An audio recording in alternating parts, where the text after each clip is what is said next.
도시의 가장자리 고가도로 아래로 이어진 산책로가 있다. 낮에는 자전거가 바쁘게 지나가고 밤이면 소음이 내려앉아 바람만 남는 곳. 나는 그 길을 걸을 때마다 땅을 뚫고 올라온 작은 들꽃을 본다. 이름을 모르는 꽃. 누가 돌보지도 물을 주지도 않는데도 봄이면 잎을 벌리고 여름이면 비를 받아내고 가을이면 씨앗을 나누고 겨울이면 보란듯이 사라진다. 그리하여 다음 해에 다시 나타난다. 어느 날 나는 그 들꽃 앞에서 오랫동안 멈춰섰다.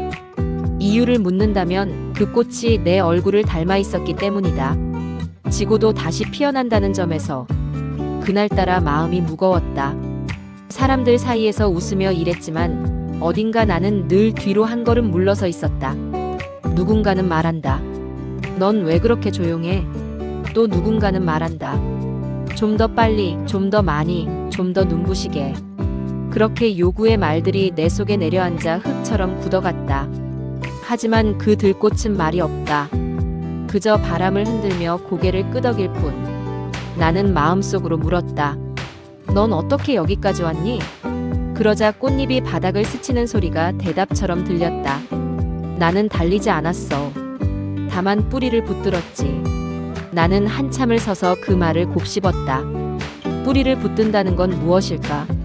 가만히 생각해보면 우리는 너무 자주 꽃만 보려고 한다. 더 크고 더 선명하고 더 길게 피어나길 바라며. 그러나 땅속에서 보이지 않게 자라는 뿌리에 대해선 거의 묻지 않는다. 내가 지치고 방향을 잃을 때 실은 뿌리가 말라 있었던 건 아닌지, 내가 스스로를 미워할 때 실은 남의 화분에 이식을 당해버린 건 아닌지, 들꽃 앞에서야 비로소 나는 내 뿌리에 관해 생각했다. 어디서 양분을 얻고 누구의 손길로 흔들리며 무엇을 향해 뻗어왔는지.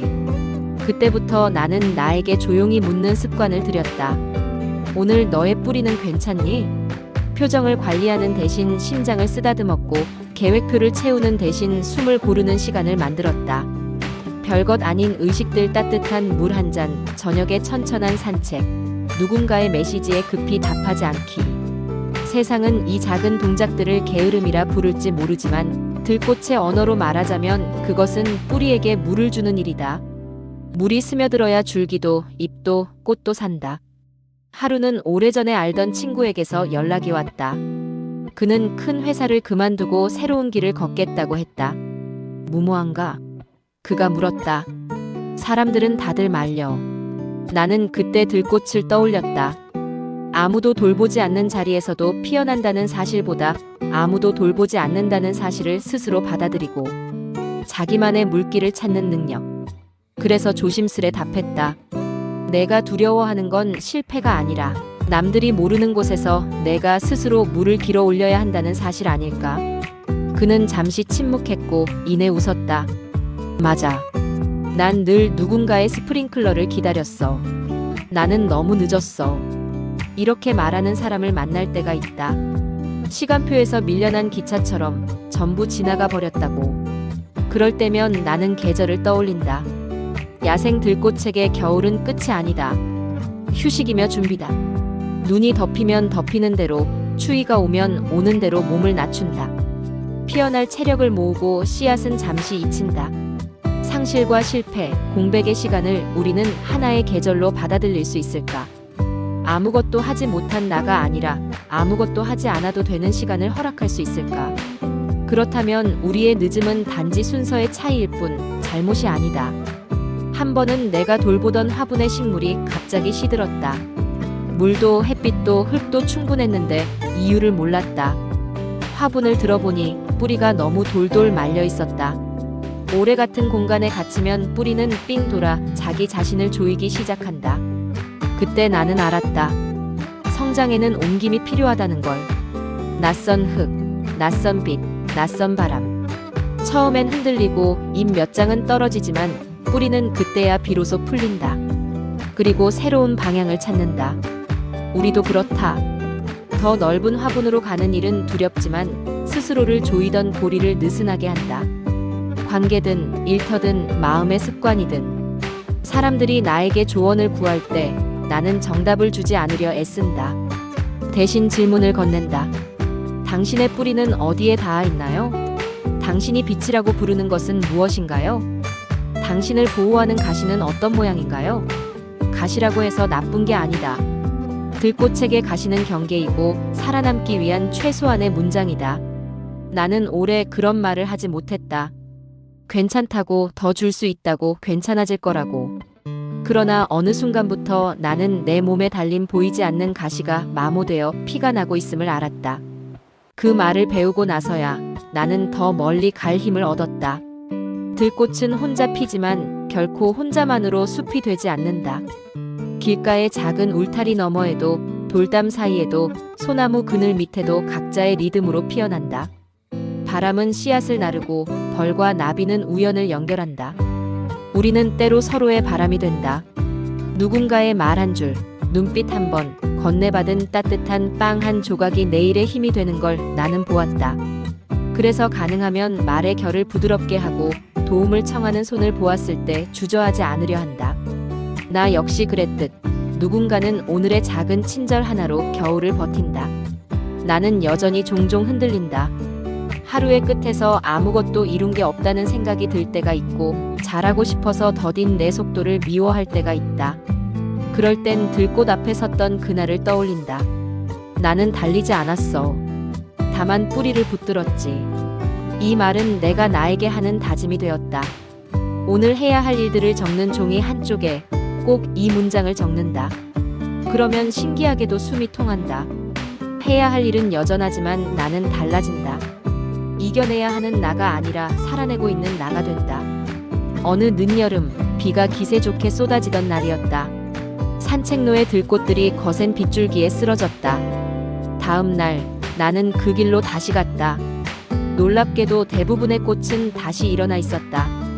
줄기가 부러진 꽃도 있었지만 잎 몇 장으로 버티며 햇빛을 마시는 모습이 어쩐지 더 아름다웠다. 나는 그 모습 앞에서 오래 서 있었다. 강함이란 끝내 꺾이지 않는 것이 아니라 꺾여도 다시 방향을 찾는 일임을 그날 나는 배웠다. 우리가 상처를 통해 배우는 것은 흉터를 숨기는 기술이 아니라 흉터와 함께 걷는 방식이다. 여기까지 읽은 당신에게 작은 제안을 건넨다. 오늘 집으로 돌아가는 길에 발밑을 한 번 더 내려다보자.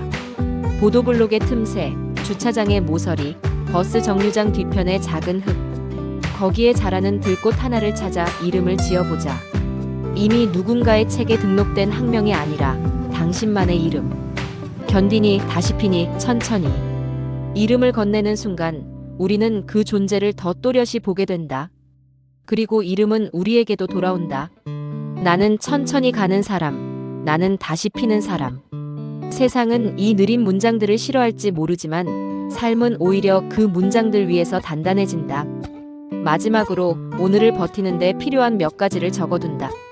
첫째, 비교의 눈금을 잠시 내려놓자. 정원의 장미와 길가의 들꽃은 다른 시험을 치른다.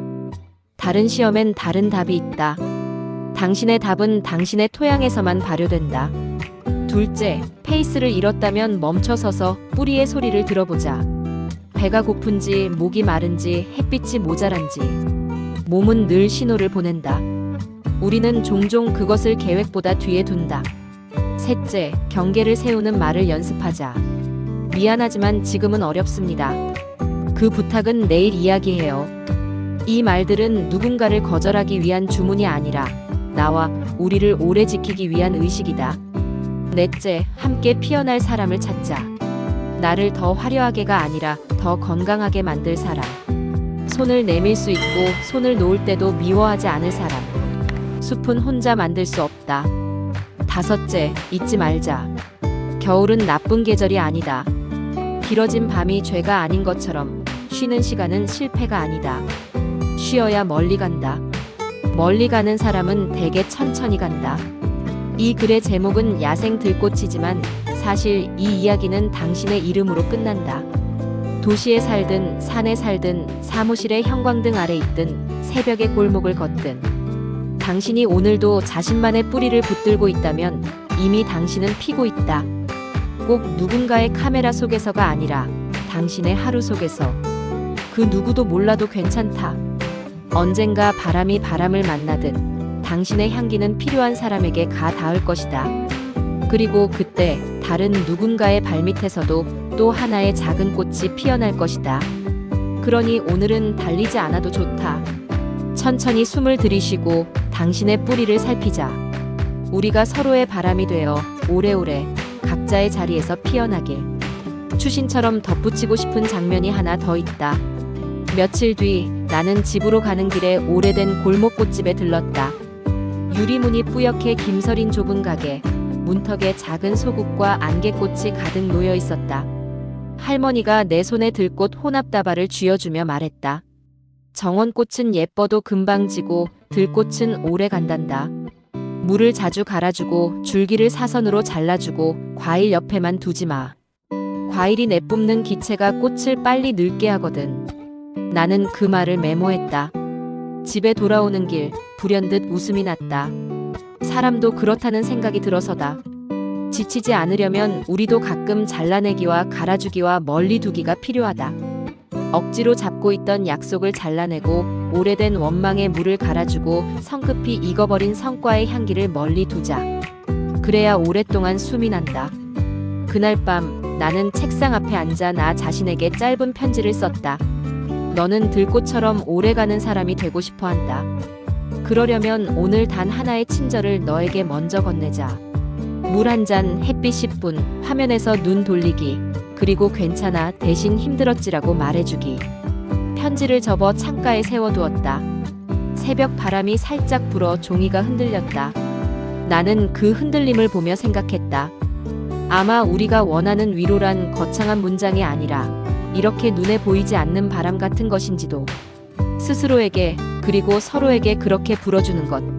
그러니 부디 오늘 밤 잠들기 전에 당신의 손등을 한번 가만히 쓸어보자. 잘 견뎠다고 내일도 피어보자고. 들꽃에게 계절은 숙제이자 약속이다. 우리의 계절도 그럴 수 있다. 재촉하지 않고 포기하지도 않고 천천히 그러나 확실하게. 야생 들꽃의 방식으로.